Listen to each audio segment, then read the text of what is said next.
Hello ಎಲ್ಲರಿಗೂ ಶಿಲ್ಪಾಸ್ ಕಿಚನ್ಗೆ ಸ್ವಾಗತ. ಇವತ್ತು ನಾನು ಅಗಸೆ ಬೀಜದ ಚಟ್ನಿ ಪುಡಿಯನ್ನು ಮಾಡ್ತಾ ಇದ್ದೀನಿ. ಮೊದಲಿಗೆ ಅಗಸೆ ಬೀಜವನ್ನು ಹುರ್ಕೊಳ್ಬೇಕು. ದಪ್ಪ ತಳದ ಪಾತ್ರೆ ತಗೊಂಡು ಅದರಲ್ಲಿ ಹುರ್ಕೊಳ್ಬೇಕು ಚೆನ್ನಾಗಿ. ನೋಡಿ, ಲೋ ಫ್ಲೇಮಲ್ಲಿ ಹುರ್ಕೊಳ್ಬೇಕು. ಅಗಸೆ ಬೀಜದ ಚಟ್ನಿ ಪುಡಿ ಕಾಂಬಿನೇಷನ್ ಬಂದ್ಬಿಟ್ಟು ಅನ್ನ, ತುಪ್ಪ, ಅಗಸೆ ಬೀಜದ ಚಟ್ನಿ ಪುಡಿ ತಿಂದರೆ ಮತ್ತೆ ಮತ್ತೆ ತಿನ್ನಬೇಕು ಅನಿಸುತ್ತೆ, ಅಷ್ಟು ಚೆನ್ನಾಗಿರುತ್ತೆ. ಮತ್ತು ರೊಟ್ಟಿ ಜೊತೆನೂ ತಿನ್ಬೋದು, ಮತ್ತು ಚಪಾತಿ ಜೊತೆನೂ ತಿನ್ಬೋದು. ತುಂಬಾ ಚೆನ್ನಾಗಿರುತ್ತೆ ಅಗಸೆ ಬೀಜದ ಚಟ್ನಿ ಪುಡಿ. ಒಂದ್ಸಲ ಮಾಡಿ ತಿಂದರೆ ಮತ್ತೆ ಮತ್ತೆ ಮಾಡಬೇಕು ಅನಿಸುತ್ತೆ, ಅಷ್ಟು ಚೆನ್ನಾಗಿರುತ್ತೆ. ಎಲ್ಲ ವೀಕ್ಷಕರೇ ನನ್ನ ಚಾನಲ್ನ ಸಬ್ಸ್ಕ್ರೈಬ್ ಮಾಡಿ. ಅಗಸೆ ಬೀಜದ ಚಟ್ನಿ ಪುಡಿ ಯಾರು ಬೇಕಾದರೂ ಮಾಡ್ಬೋದು. ತುಂಬಾ ಈಸಿ ಇದೆ, ತುಂಬಾ ಈಸಿ ಇದೆ.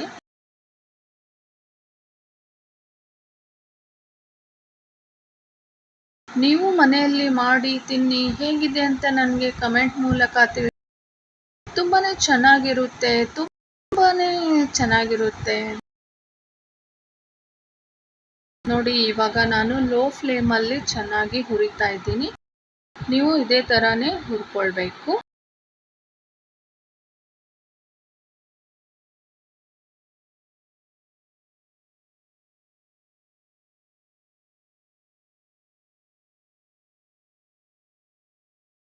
ಆರೋಗ್ಯಕ್ಕೆ ತುಂಬಾ ಒಳ್ಳೆಯದು ಅಗಸೆ ಬೀಜ ಚಟ್ನಿ ಪುಡಿ. ನೋಡಿ, ಇವಾಗ ಸಿಡಿತಾ ಇದೆ ನೋಡಿ, ಈ ಥರ ಚಟಪಟ ಚಟಪಟ ಅಂತ ಸಿಡಿಬೇಕು, ಆ ಥರ ಹುರ್ಕೊಳ್ಬೇಕು.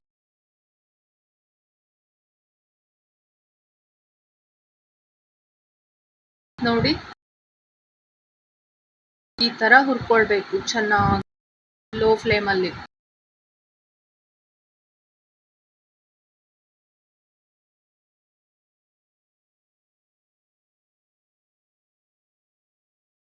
ಹೈ ಫ್ಲೇಮಲ್ಲಿ ಹುರ್ಕೊಂಡ್ಬಿಟ್ರೆ ಹಸಿ ಬಿಸಿಯಾಗಿ ಹುರಿಯುತ್ತೆ. ಇವಾಗ ನೋಡಿ, 1 ಸ್ಪೂನು ಅಗಸೆ ಬೀಜವನ್ನು ಒಂದು ಬೌಲಿಗೆ ಹಾಕಿ ಸೈಡಿಗೆ ಪಕ್ಕಕ್ಕೆ ಇಡ್ತಾ ಇದ್ದೀನಿ. ನಂತರ ನೋಡಿ, ಇದಕ್ಕೆ ಬೆಳ್ಳುಳ್ಳಿಯನ್ನು ಹಾಕ್ಕೊಳ್ಬೇಕು. ಬೆಳ್ಳುಳ್ಳಿ ಹಾಕಿ ಮತ್ತೆ ಒಂದು ಸ್ವಲ್ಪ ಹುರ್ಕೊಳ್ಬೇಕು. ನಂತರ ಇದಕ್ಕೆ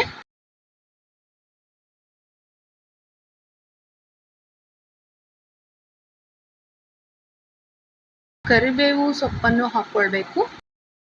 ನೋಡಿ, ಒಂದು ಸ್ವಲ್ಪ ಕರಿಬೇವನ್ನು ಹಾಕಿ ಬೆಳ್ಳುಳ್ಳಿಯನ್ನು ಹಾಕಿ 1 ನಿಮಿಷ ಹುರ್ಕೊಳ್ಬೇಕು ಅಷ್ಟೇ, ಜಾಸ್ತಿ ಏನು ಹುರಿಯಕ್ಕೆ ಹೋಗಬಾರ್ದು.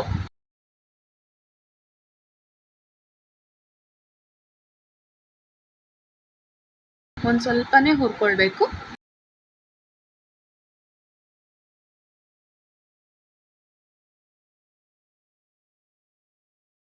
ನೋಡಿ, ಅಗಸೆ ಬೀಜದ ಚಟ್ನಿ ಪುಡಿ ತುಂಬಾ ಚೆನ್ನಾಗಿರುತ್ತೆ, ಎಲ್ಲರಿಗೂ ತುಂಬಾ ಇಷ್ಟ ಆಗುತ್ತೆ. ಚಪಾತಿ, ರೊಟ್ಟಿ, ಅಗಸೆ ಬೀಜದ ಚಟ್ನಿ ಪುಡಿ ಜೊತೆ ಮೊಸರು ಹಾಕೊಂಡು ತಿಂದರೆ ತುಂಬಾ ಚೆನ್ನಾಗಿರುತ್ತೆ. ಇವಾಗ ನೋಡಿ, ಇವಾಗ ಒಂದು ಸ್ವಲ್ಪ ಅಗಸೆ ಬೀಜನು ತೆಗೆದು ಪಕ್ಕಕ್ಕೆ ಇಟ್ಟಿದ್ನಲ್ಲ, ಅದನ್ನು ಮಿಕ್ಸರ್ ಮಾಡ್ಕೊಳ್ಬೇಕು. ನೋಡಿ, ಇವಾಗ ಆಗಿದೆ.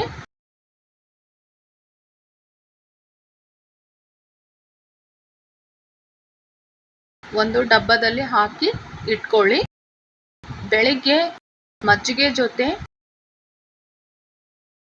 ಈ ಪೌಡರನ್ನು ಹಾಕಿ, ಅಗಸೆ ಬೀಜದ ಪೌಡರ್ ಹಾಕಿ ಕುಡಿಬೇಕು. ಆರೋಗ್ಯಕ್ಕೆ ತುಂಬಾ ಚೆನ್ನಾಗಿರುತ್ತೆ. ಒಮೆಗಾ 3 ಸಿಗುತ್ತೆ ನಮಗೆ ಇದರಲ್ಲಿ. ತುಂಬಾ ಬೆನಿಫಿಟ್ಸ್ ಇದೆ, ಆರೋಗ್ಯಕ್ಕೆ ತುಂಬಾ ಒಳ್ಳೆಯದು. ನೀವು ಇದೇ ಥರ ಮಾಡಿ ಕುಡೀರಿ ಬೆಳಿಗ್ಗೆ.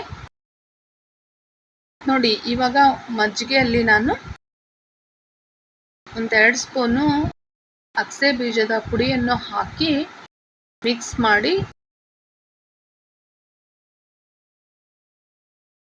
ಕುಡಿಬೇಕು. ನೋಡಿ ಇವಾಗ ಇದು ರೆಡಿ ಆಗಿದೆ. ಈ ಥರ ಬೆಳಿಗ್ಗೆ ಮಾಡಿಕೊಂಡು ನೀವು ಕುಡೀರಿ. ಇವಾಗ ನೋಡಿ, ಇವಾಗ ಅಗಸೆ ಬೀಜದ ಚಟ್ನಿ ಪುಡಿಯನ್ನು ಮಾಡ್ಕೊಳ್ಳೋಣ.